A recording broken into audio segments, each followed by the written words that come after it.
What's up? Liz Wilcox here, the Fresh Princess of Email Marketing. Yes, she really does call herself that, folks. Anyway, you are listening to episode 33 of the Email Sound Booth podcast.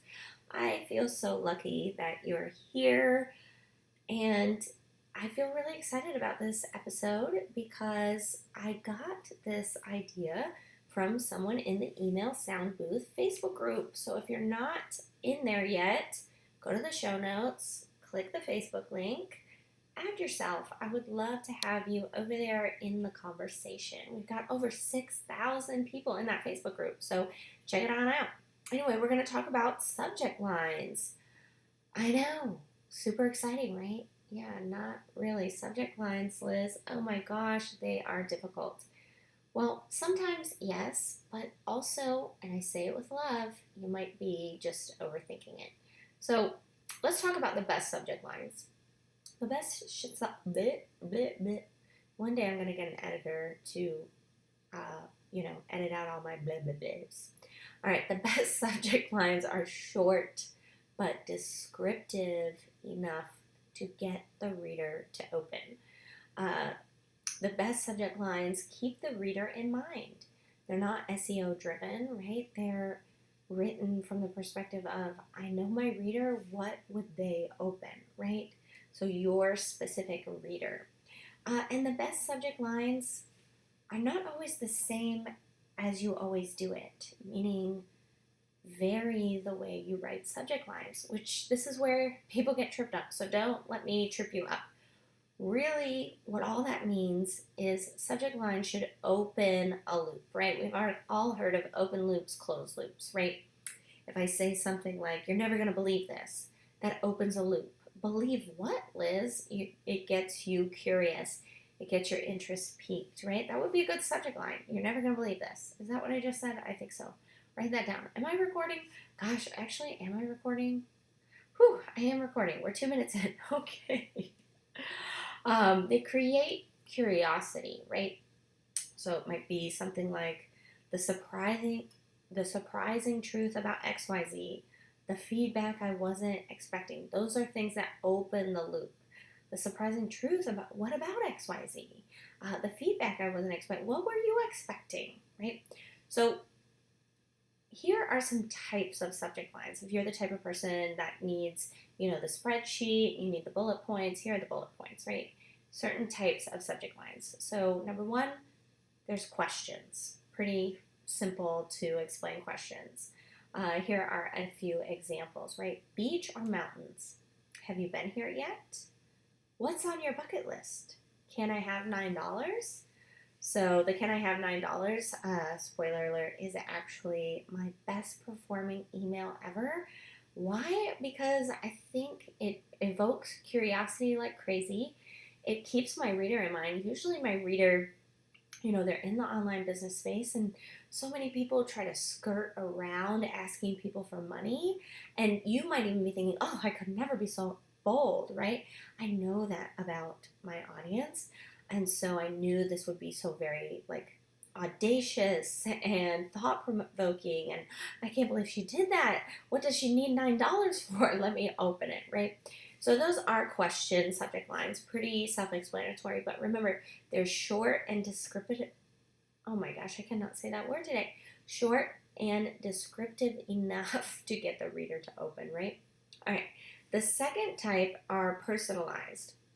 This is where you literally just use their first name, or you can personalize it. Like if you did have segments on your list, and let's say for ease of analogy here, you're a shoes salesman, right? And you have people, you have people in Florida, and you have people in Montana, and you have people in Maine, right? So you could segment those out, and depending on what tag or segment, you could personalize the subject line to, Florida residents, buy this shoe. Montana residents, buy this shoe. You get what I'm saying, right?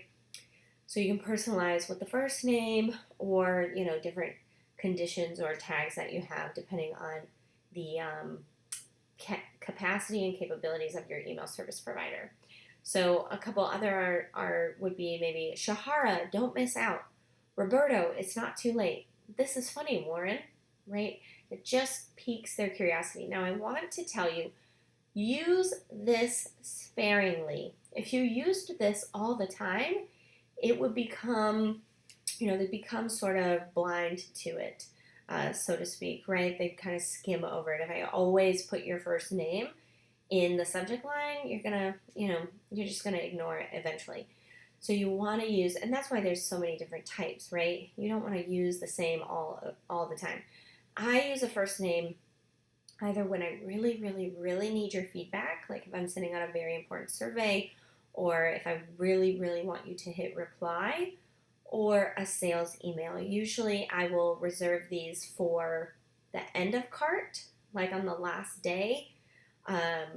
By the way, you get my launch course for free if you buy my Black Friday offer. It's all in.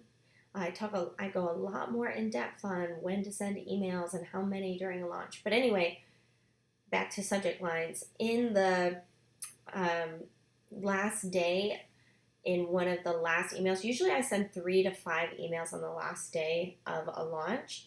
So I would send this maybe like email 3, 4, or 5 with their first name, saying like, hey, this really is the last chance. Or I would send it in the middle of a launch, because the middle of the launch, and again, I teach this in my launch course, is when the sales kind of dip down, right? And so we want to get their attention again. And so you might use, Shahara, don't miss out on this bonus, right? Something like that. All right, another type is numbered or brackets type of subject lines. So if you're inside email marketing membership, you already know I use these for EMM. So every time I send out an email that has to do with my membership, it has brackets. So on Monday morning, when you get a template delivered straight to your inbox, it says in brackets, all caps, new EMM, meaning you're getting a new template. If I'm doing a live Q&A or I'm giving you some kind of bonus, it would just say brackets, EMM. I also do this with my annual pass holders, which I'm so excited to be opening up the pass on November 25th. Hint, hint, LizWilcox.com/waitlist for that. And so I will say pass holder on it, because pass holders are different than the typical, $9 a month membership member, right? They get exclusive perks like all my other products for free, extra co-working, guided email writing, and things like that. And so it would say pass on it or pass holder in the brackets. You can also do numbered, which, let's say you're doing a series, an email series, you might put, the name of the series 1, 2, 3 in those brackets, right? The next one is funny subject lines. These could be, quotes from movies that they'll get, and this is really important. Remember at the top I said, know who your reader is. It's very important to know who your reader is so you can do funny things like this, right? If I have a list full of fans of The Office and I'm doing nothing but Seinfeld quotes, they might not find it as funny, right? So know who your list is so you can know what to quote, what they'll think is funny, etc. Oh, a better example of this is when I was a travel blogger, right? I lived in an RV. The black tank is where the sewage goes, right? So might send an email that says something like "Curse of the Black Tank." That's something only RVers would understand. So it's going to endear me to them, right? Okay. The next one is also pretty self-explanatory: emoji subject lines. Yes, I like emojis. Again, I use these sparingly, right? I don't put emojis in every single email. Now, you could if that was your thing, right? And experiment what feels good for you, right? But I say use emojis kind of like you use the personalized names when you really want to capture their attention. You don't have to wait for sales emails to use emojis. For example, when I launched this podcast, I really wanted people to open the email, so I put that emoji, that rocket launch emoji in there. The next is curiosity based.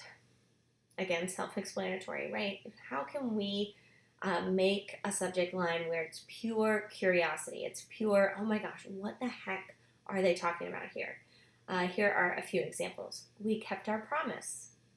Don't open this. Take a look, please. Quick question. mistakes you're making around your relationship. All of these get your wheels turning, right? We kept our promise. What promise? Don't open this. Why not? Take a look, please. Okay. Quick question. What question? Mistakes you're making around your relationship. What mistakes? Right? These are all curiosity based. And the last one is urgent or time based. This is where you can use words like last chance, urgent, breaking, alert. And remember, you can mix all these together, right? And a time-based email could also be a curiosity-based email. Could also be numbered or bracket, personalized, funny, right? We could turn something like urgent time-based might be, are you free at 5 p.m. tonight? That's a question subject line too, right? Or we could say, are you free at 5 p.m. tonight, Shahara, right? Or we could change it to, don't open this after 5 p.m. tonight, right? All right. So now that we're 11 minutes in, we've gotten, best subject lines, kind of best practices. We've gotten the types. Now let's actually write the subject lines. How do we actually do that, right? Sorry, I'm out of breath. If you don't know this about me, I have a lot of food allergies. And one of the symptoms when I eat certain foods is I get out of breath and my nose itches. So I'm kind of struggling right now. But anyway, back to subject lines. I just didn't want you to think, I'm dying over here if I'm breathing into the mic too heavily. So write the subject line like a friend, right? We're not writing this for SEO. I think I already mentioned that at the top. We're not writing this, to feed some sort of algorithm. When we're in the inbox, we're actively searching for something that we want to read, right? We've got our phone out. It's like, oh, that's a bill, archive, that's on autopay, that's this, that's that. And so we want to write like a friend. As in, this person just sent this to me, okay? So instead of saying something like, webinar tonight at 5, we would write, are you free at 5?